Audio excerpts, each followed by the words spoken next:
दोस्तों नमस्कार। आपको मेरे चैनल पर आने के लिए हार्दिक स्वागत है।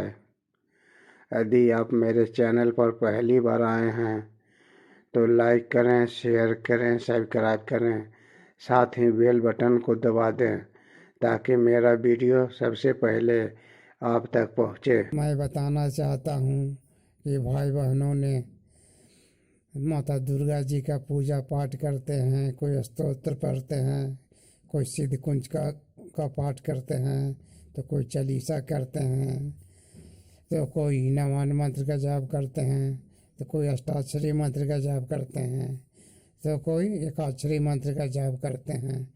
पर उन्हें समझ में नहीं आता कि मुझे कृपा मिल रही है कि नहीं मिल रही है, मेरी आवाज़ माँ दुर्गा तक जा रही है या नहीं जा रही है। भाइयों बहनों, ये समझने की बात है, इस पर ध्यान देना बहुत ज़रूरी है, क्योंकि मंत्र जानना, पूजा पाठ करना, चालीसा पढ़ना, सिद्ध कुंज का पाठ करना, इसमें तो केवल संकेत ही मिलता है।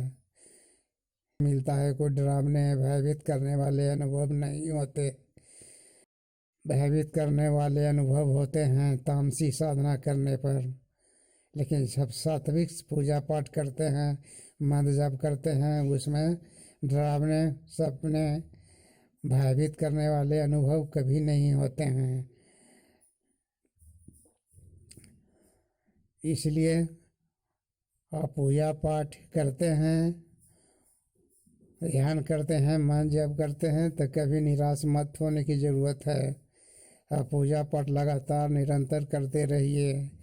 एक कभी कर्म कांड किया हुआ, पूजा पाठ कर्म कांड किया हुआ कभी भी निष्फल नहीं होता। मैं गारंटी के साथ कहता हूँ कि कभी निष्फल नहीं होता, फल मिलता ही है। किसी को देर से मिलता है सफलता, तो किसी को जल्दी मिल जाती है, लेकिन निराश होने की ज़रूरत नहीं है। आप निरंतर पूजा पाठ ध्यान करते रहिए। आपको हम बताते हैं कि माँ दुर्गा की कृपा आप तक पहुँच रही है या नहीं पहुँच रही है। उसके बहुत सारे संकेत हैं, लेकिन कुछ संकेत आपको हम बता देता हूँ। जब पूजा पाठ कर रहे हैं उसके दौरान आपको पीठ में ठंडी ठंडी हवा लगने लगेगा।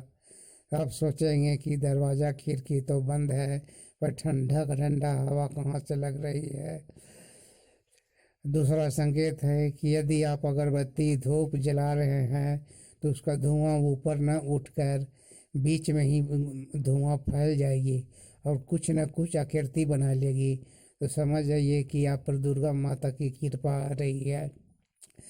तो पूजा के दौरान लोटा के जो पल पानी रखे हुए रहते हैं, कभी कभी पानी को गिर जाना या माँ के चरण में चढ़ाया हुआ फूल आप ही के तरफ गिर जाना, ये भी संकेत है कि माता जी का कृपा आप तक पहुँच रही है। पूजा कर रहे हैं, पूजा करते समय आपको ऐसा लगेगा कि जैसे बहुत ठंड लग रही है, बहुत ठंड लग रही है, सिहरन जैसा दम बदन होने लगेगा। ये भी संकेत बताता है कि माँ की कृपा आप तक पहुँच रही है। छोटी मोटी समस्याएं आपको धीरे धीरे दूर होने लगेगी। जो काम बहुत दिनों से रुका हुआ था वो काम आपको फटाफट आसान से होने लगे, तो समझ जाइए कि माता जी की कृपा आ रही है। घर में कलह लड़ाई होते रहता था, लेकिन अब कलह लड़ाई अब शांत हो गया है, तो समझे कि माता जी की कृपा आप पर आ रही है। आप कृपया आप पूजा पाठ को निरंतर करते रहें और पूजा पाठ को दोगुनी मात्रा में करना शुरू कर दें। कभी पूजा पाठ छोड़ने की नाम मत लें। अब संकेत यह है कि आप वहाँ पूजा कर रहे हैं तो आपको लगेगा कि शरीर को हम आगे पीछे करें या गोल गोल घुमाएं, लेकिन फिर होश आता है कि अरे हम तो पूजा कर रहे हैं, लेकिन फिर थोड़ा स्थिर होते हैं, लेकिन फिर आपका शरीर आगे पीछे होने लगता है। कभी कभी आँख में आंसू भी आ जाती है। माँ के जितना निहारते रहेंगे, जितना निहारते रहेंगे, जितना निहारते रहेंगे, आपके आंसू रुकेगा नहीं, रुकेगा नहीं, रुकने का नाम ही नहीं लेगा। तो समझ जाइए आपकी माँ दुर्गा की कृपा आ रही है।